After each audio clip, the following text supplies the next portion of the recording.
Buonasera e bentrovati all'edizione del nostro telegiornale. I fatti del Friuli occidentale in primo piano. L'ufficio sanitario della Questura diventa un mini hotspot territoriale per le vaccinazioni anti-Covid. Oggi sono iniziate le inoculazioni ai poliziotti in pensione, mentre la prossima settimana riceveranno il siero 90 persone tra i 75 e i 79 anni inviate dall'azienda sanitaria su prenotazione. Vediamo.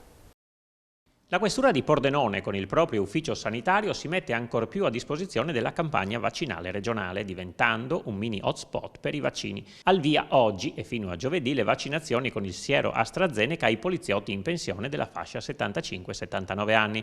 La prima dose è stata inoculata questa mattina al cavalier Pietro Barbera, 79enne, presidente della locale sezione dell'Associazione Nazionale Polizia di Stato, alla presenza del questore Marco Dorisio. Ma l'impegno andrà oltre, come d'intesa con l'azienda sanitaria del Friuli occidentale. Il presidio medico territoriale della Questura, in affiancamento agli altri della provincia, darà il proprio contributo, proseguendo la settimana prossima la vaccinazione delle persone appartenenti alla fascia 75-79 anni residenti nella destra tagliamento. Infatti nelle giornate del 30 e 31 marzo e del 1 aprile ASFO inviterà in Questura per la vaccinazione quanti hanno già prenotato presso il CUP il proprio turno, per un totale di 90 persone. La somministrazione dei vaccini è curata dal dirigente dell'ufficio sanitario provinciale della Questura, Maria Chiarelli, con la collaborazione di 2 infermiere dello stesso ufficio. Prosegue così il sostegno sul fronte vaccinazione da parte della Questura, dove il 17 febbraio scorso era stata avviata la campagna vaccinale in ambito provinciale, a favore non solo dei poliziotti, ma anche degli appartenenti al Comando Provinciale dei Vigili del Fuoco, dell'Amministrazione Civile della Prefettura e del Comando della Polizia Locale.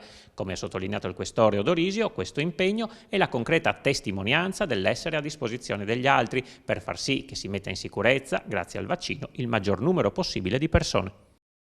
E ora passiamo ai dati odierni sul fronte coronavirus. Oggi in Friuli Venezia Giulia, a fronte di 6.764 tamponi molecolari effettuati, sono stati rilevati 311 nuovi contagi, con una percentuale di positività del 4,59%. Sono inoltre 3.414 i test rapidi antigenici realizzati, dai quali sono stati rilevati 237 casi, 6,94%. I decessi registrati sono 19, a cui se ne aggiungono 2 risalenti a febbraio e uno dell'11 marzo. Nessuno di questi riguarda il Friuli occidentale. I ricoveri nelle terapie intensive sono 83, mentre quelli in altri reparti risultano essere 620. Numeri comunicati dal vicegovernatore con delega alla salute Riccardo Riccardi.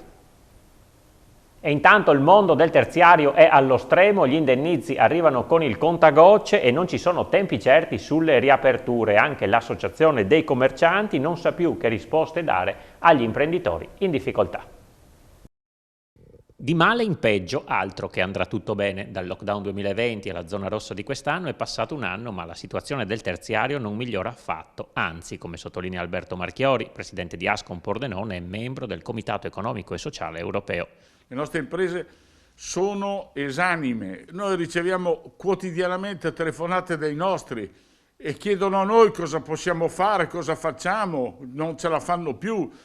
Ritengono anche il mondo associativo responsabile di questa cosa. Al nostro mondo arrivano delle briciole e i nostri imprenditori non hanno bisogno di briciole. I nostri imprenditori non vorrebbero nemmeno questi pseudo ristori, vorrebbero lavorare. Marchiori chiede anche alla Regione di accelerare sui vaccini. Io chiedo un cambiamento di rotta. Dobbiamo cambiare tutti. Qui non è un problema di colorazioni politiche, eccetera. Qui è un problema di organizzazione e di dare un servizio alla gente che non ne può più. Il sostegno dell'Europa, secondo il rappresentante dei commercianti, resta fondamentale. L'Europa diciamo che è stata strategica, ha fatto degli interventi molto importanti. Pensate solo ai fondi SURE, sono quelli che vengono usati per la cassa integrazione, sono tutti di provenienza europea, soldi che dobbiamo restituire a tassi molto bassi. L'Italia è una di quelle che ne ha usufruito ancora di più e ad oggi c'è una domanda in esubero rispetto alla cifra che era a disposizione di 90 miliardi da parte di tutti gli altri paesi. Ecco, per quanto riguarda Ascom Pordenone, quest'anno c'è il rinnovo delle cariche, Marchiori si ricandiderà? Ma Marchiori finisce un incarico di 28 anni. Lo statuto, così come è stato variato più volte a livello nazionale, consentirebbe anche un rinnovo, ma non è mia intenzione, nonostante le energie. Io penso che il ricambio ci debba essere e auspico che ci sia chi sia in grado di creare i presupposti per un'ulteriore crescita dell'associazione. Cambiamo argomento, il movimento Priorità alla scuola è pronto a scendere nuovamente in piazza per chiedere il ritorno in classe degli studenti. Venerdì 26 marzo, in concomitanza con altre proteste a livello nazionale, è in programma in piazza a Pordenone un presidio statico silenzioso. Bambini davanti al computer, lezioni a distanza, classi deserte. Tutto questo deve finire il più in fretta possibile, secondo il movimento Priorità alla scuola di Pordenone, che in questi giorni ha posizionato diversi cartelli all'esterno di elementari e materne del Friuli occidentale, dalla Pedemontana a San Vito al Tagliamento fino a Fontana Fredda, per dimostrare la propria contrarietà alla didattica a distanza non solo per i più piccoli, ma anche per gli studenti di medie e superiori. Il movimento intanto è pronto a tornare in piazza a Pordenone, dopo la manifestazione del 7 marzo. Saremo in piazza 20 settembre a Pordenone, venerdì 26 dalle 18 alle 19 con un presidio statico dal nome In silenzio per la scuola. Chiediamo alle istituzioni che prendano in carico la situazione dei nostri adolescenti che si sentono degli untori e a ogni piè sospinto l'unica cosa che viene proposta da chi ci governa è la chiusura delle scuole. All'iniziativa silenziosa, una cinquantina le possibili adesioni già completate, per gli altri la possibilità di collegarsi online, parteciperà anche una rappresentanza del movimento studentesco per il futuro. Sempre per venerdì 26 marzo, in concomitanza con lo sciopero dei docenti convocato dai Cobas, a livello nazionale sono previste altre proteste ed è stata lanciata l'idea di uno sciopero degli studenti, invitati a non collegarsi alla DAT. Nel frattempo, il governo sta valutando l'ipotesi di riaprire in zona rossa le scuole per i più piccoli, ma solo da dopo Pasqua.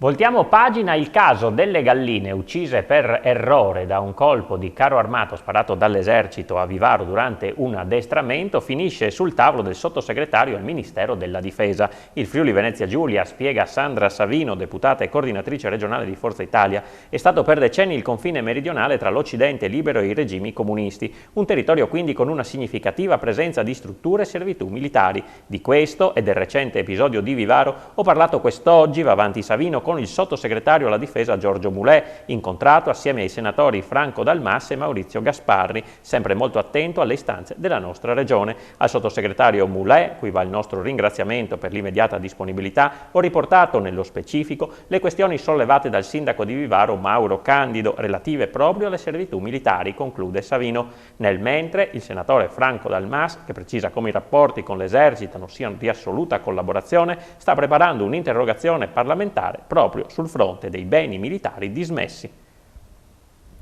Quasi ultimati i lavori in piazza 20 settembre a Pordenone per rendere l'area cittadina più green. Vediamo.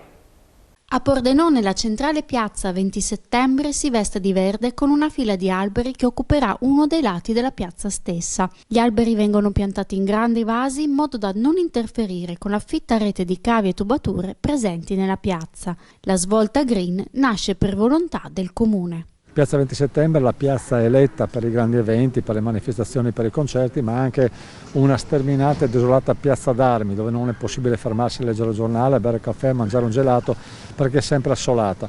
Abbiamo pensato di impreziosirla attraverso un progetto molto bello che riguarda sostanzialmente una quinta verde nella piazza che consentirà di poterla godere appieno, il che significherà poter conciliare le manifestazioni, gli eventi, il mercato, il Natale, ma anche la godibilità delle famiglie e delle persone di Pordenone. Entro la fine del mese quello che vedete alle mie spalle, che sono le grandi casse che sono state realizzate ad hoc per contenere alberature di grandi dimensioni e siepi ovviamente e piante, e poi quelle che sono le panchine che dovranno essere poi rivestite ovviamente con l'effettiva parte che è la panca vera e propria. Sono stati realizzati tutti i sottoservizi, quindi ci sarà l'acqua per l'irrigazione, lo scarico ovviamente dell'acqua e l'illuminazione, perché è stata predisposta un'illuminazione lungo tutto questo sistema in modo tale da avere un effetto molto bello anche in orario notturno e serale. Poi ovviamente tocca alle protagoniste che sono le piante, che verranno messe a partire già da questa settimana con tutta una serie di lavori di finitura. Chiudiamo con lo sport, si allarga il focolaio all'interno del Pordenone Calcio. La società neroverde comunica che nel corso degli ultimi controlli sono stati riscontrati 2 ulteriori casi di positività al Covid-19 fra i membri del gruppo squadra. Gli stessi, seguiti ora dall'ASL di competenza, sono stati prontamente isolati secondo le direttive federali e ministeriali. Il totale dei contagiati sale così a 12. La società, d'intesa con le autorità sanitarie, ha attivato tutte le procedure previste dal protocollo FIGC. I Ramarri lo scorso sabato hanno rinviato per questo la gara con il Pisa. Il prossimo match in calendario dopo la sosta è in programma il 2 aprile in casa del Brescia. Ed era questa l'ultima notizia per stasera. Dopo di noi il meglio dello scrigno con Daniele Paroni. L'appuntamento con il telegiornale di Pordenone per domani sempre alle 20:45. Grazie per essere stati con noi. Buona serata.